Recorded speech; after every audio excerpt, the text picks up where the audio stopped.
Любі друзі, дивіться уважно, дивіться і запам'ятайте, у нас в Україні можуть дати повістку навіть незрячому, навіть незрячій людині. Я, Тимощук Володимир Володимирович, ось ця повістка, яку мені вручили.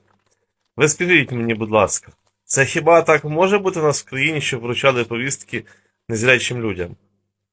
Це, вони нам розповідають про країну окупанта, що там так все погано, що там такі люди недобрі, що як вони своїх громадянів не люблять, будемо так казати. А в нас не те саме.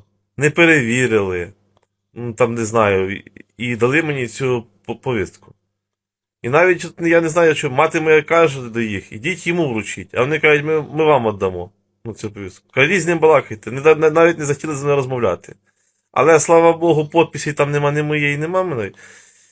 Ця повістка, яка вона не дійсна, я так вважаю. Це просто вони хочуть план перевипланити, знають, думають, а зараз зашугаємо, прийде, хай комісію проходить. Ну не прийде, не прийде, головне, що ми виконали план. Отакі у нас військомати, отакі у нас яка така спільнота. Ви, чим на когось там говорити, я розумію, що вони окупанти, вони ворог.